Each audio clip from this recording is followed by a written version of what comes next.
Industry పరంగా మా ఫ్యామిలీలో మీరు అందరికీ చాలా ఆప్తులు నాకు తెలిసి, కానీ కొంతమందితో మీకు చిన్న చిన్న మనస్పర్ధలు మరి మీకున్నాయా, వాళ్ళ సైడ్ నుంచినే తెలియదు, కానీ మీకు బ్రహ్మానందం గారికి ఏంటి గొడవ? అప్పుడు చాలా పెద్ద గొడవ అయింది. అది పరిటాల రవి గారి వైపు మోహన్ బాబు గారి దాకా వెళ్ళి మిమ్మల్ని పిలిపించడం కూడా జరిగిందంట. అది క్లారిటీ లేదు ఆ విషయంలో, ఒకసారి అది చెప్పండి. నాకు బ్రహ్మానంద గారికి నాకు గొడవ అయిందండి. తర్వాత మీ ఇద్దరం కలిసిపోయి మీ ఇద్దరం నన్ను తిరుపతి కూడా తీసుకెళ్ళాడు బ్రహ్మానందం. అది వదిలేద్దాం. గొడవ కారణం కూడా పాత కాబట్టి ఇప్పుడు నేను చెప్పేదాన్ని గెలుక్కుని వేస్ట్. ఓకే. డబ్బు అంటే అందరికి ఇష్టం, మరి ఎక్కువ ఇష్టం కూడా మనం ఏం పట్టుకెళ్ళాం, మరి ఎక్కువ ఇంట్రెస్ట్ కూడా ఎవరికి ఉండకూడదు. న్యాచురల్గా డబ్బు విషయంలోనే వచ్చింది అది. ఓకే. బ్రహ్మానంద గారికి నాకు డబ్బు విషయంలోనే వచ్చింది. ఓకే. నేను భరణి మల్లికార్జున మొత్తం అంతా కలిసి బ్రహ్మానందం చారిటబుల్ ట్రస్ట్ నోట్ పెట్టాం. దాంట్లో డబ్బులు ఏదో మిస్యూజ్ అయ్యి అని నాకు చెప్పటం, ఎవడు అడుగుతాడు, నా చేత అడిగిస్తారు అంతేగా. అడగడానికి కూడా ధైర్యం కావాలి. ఆ ధైర్యం అడిగాడు, నేను ఒకరిని దొరుకుతా. అడిగితే అక్కడి నుంచి రెస్పాన్స్ రాకపోవడం ఏదో గొడవ అయింది. తర్వాత అయిపోయింది. అంత దాసనందారు పెద్దలందరూ కలిసి కామెంట్స్ కూర్చున్నారు. మోహన్ బాబు గారు ఫోన్ చేశారు ఒకరోజు నాకు, తమ్ముడు ఎక్కడ ఉన్నావు, డబ్బింగ్ చెప్తాను, అర్జెంటుగా నాయుడు గారు స్టూడియోకి రా, డబ్బింగ్ అయిపోయాక వస్తాను. డబ్బింగ్ అయిపోయాక నేను చిన్న శ్రీశైలం అని నాకు చిన్నప్పటి నుంచి ఫ్రెండ్, మేమంతా 10 మంది వెళ్ళాం. నాకు అక్కడి నుంచి వచ్చింది. శ్రీహరి చెప్పాడు, రేపు చాలా సీరియస్గా ఉంది. శ్రీహరి ఉన్నాడు ఆ రోజు సెట్లో. బాబు సీరియస్గా ఉందిరా ఇక్కడ, రేపు వద్దిగలను లేదు, ఇప్పుడు ఒకసారి మాట ఇచ్చాను వస్తానని. వస్తా వెళ్ళిపోయా. చెట్టుకి వెళ్ళాను. మోహన్ బాబు గారు సీరియస్గా ఉన్నారు, పరిటాల గారు కూర్చున్నారు. మాట్లాడితే కదా సమాధానం చెప్పాలని షార్ట్లోకి వెళ్ళొచ్చారు. మోహన్ బాబు గారు వెళ్ళొచ్చారు. నాకు మోహన్ బాబు గారితో కూడా పెద్ద పరిచయం లేదు. నేను ఆయనతో సినిమాలు, ఫ్యామిలీతో ఎవరితో నేను సినిమాలు కూడా నేను చేయలేదు. కానీ అన్నిటి విపరీతమైన ఇష్టం నాకు మోహన్ బాబు. చక్కెర మీద రక్కని చిన్నప్పుడు అవన్నీ బ్రెయిన్లో ఉంటాయిగా. ఈ 32 ఇయర్స్లో కూడా ఆయనతో నేను చేయలే.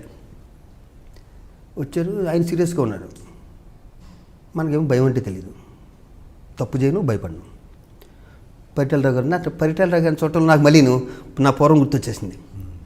ఒక గన్ను అయ్యాను నేను, ఎంజాయ్ చేస్తున్నాను. అది తమ్ముడు ఈ షార్ట్లు గారు, పరిటాల గారు, ఎందుకమ్మా గొడవలు, దేనికి గొడవలు, నీ గురించి అందరూ మంచిగా చెప్తున్నారు ఇక్కడ లొకేషన్లోను అంటే. అక్కడ నా క్లాస్మేట్స్ మురళీ గారు అని, మన శ్రీహరి, అందరికీ నేను కావాల్సినండి. మోహన్ బాబు గారికి ఏంటో తెలియవచ్చు, కానీ మిగతా వాళ్ళకి తెలుస్తుంది కదా. వాళ్ళు కూడా ఈ జర్నీలో మోహన్ బాబు గారితో నుంచి శివాజీ చాలా మంచివాడు అండి, శివాజీ అసలు అని చెప్పేసినట్టున్నారు. నేను వెళ్ళేటప్పటికి కామ్గా ఉంది. తమ్ముడు టీ తాగు అన్నారండి. టీ తాగాను. ఇంకా నేను బయలుదేరినంటే ఏమిటయ్యా గొడవలు, వెళ్ళి అయిపోయిందిలేండి గొడవలు లేవు, నేను వస్తాను. పరిటాల గారు కూడా ఆయనకు జరిగితే జరిగింది. పరిటాల గారి దగ్గర చూసి అంత్రిలు.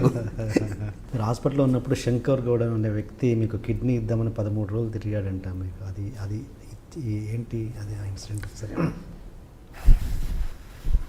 దేవుడు అన్నాడు.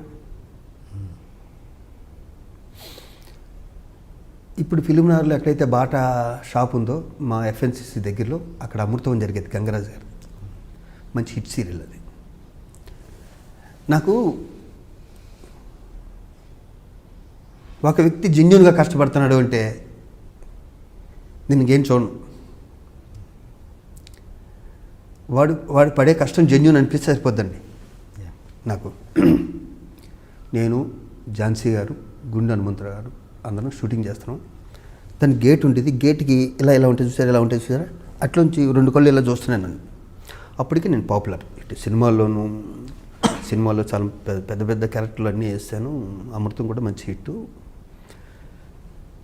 చూస్తుంటే ఇలా అంటున్నాడు ఒక వ్యక్తి.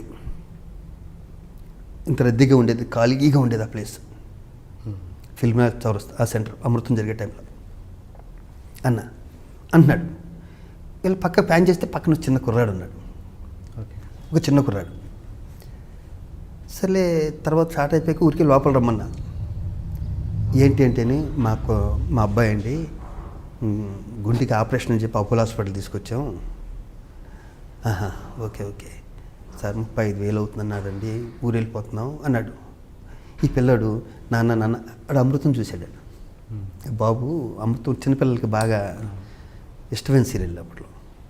నాన్న అని ఇప్పుడు ఈ సెల్ ఏం లేవు కదా, ఈ ఆటోగ్రాఫ్లు దాని గురించి అడుగుతుంటే ఇచ్చాను.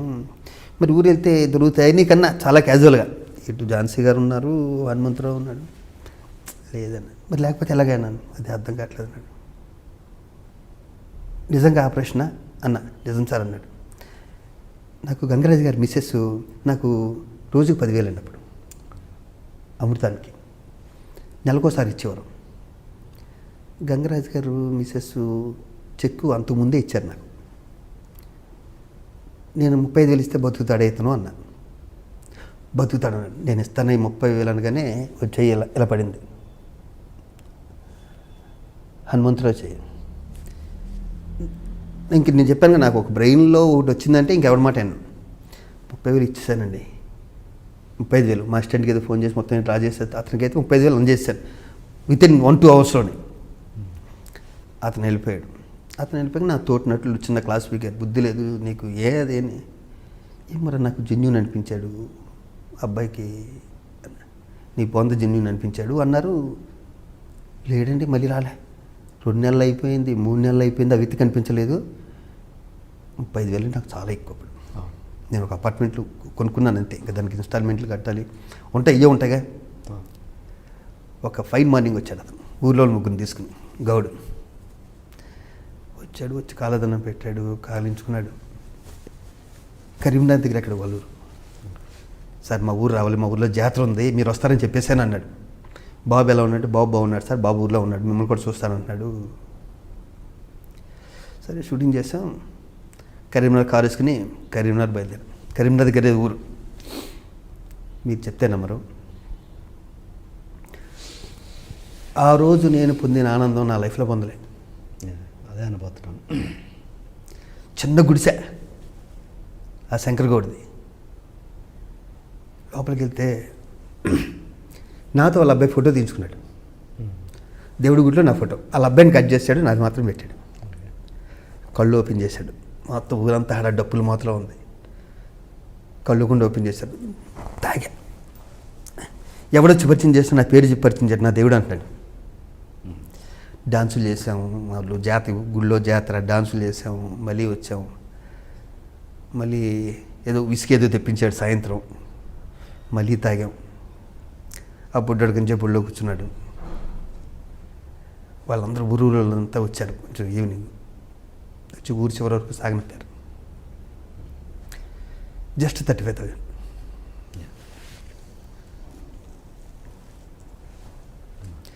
ఆ వ్యక్తి కిడ్నీ నాకు యాక్సిడెంట్ అయింది తెలిసి కిడ్నీ ప్రాబ్లం వచ్చిందని ఎవరో చెప్తే తెలియకుండా, చదువులేదు కాబట్టి, మా సార్కి నేను కిడ్నీ ఇస్తాను అని ఆ 13 రోజులు అక్కడే ఉన్నాడు. పిచ్చోడా నా కిడ్నీ బాగానే ఉందిరా, నాకు మెలుగు వచ్చాక 4 రోజుల తర్వాత అతను పిలిచి బెడ్ మీద ఉండగానే ఓకే కాలేజీ నేర్చాడు. ఓకే అంటే ఇప్పుడు ఇక్కడ మీరు దేవుడు, తనని దేవుడు అని ఎలా అంటున్నారు? అది తెలంగాణ వాళ్ళు. Please subscribe to I read. please subscribe for more videos.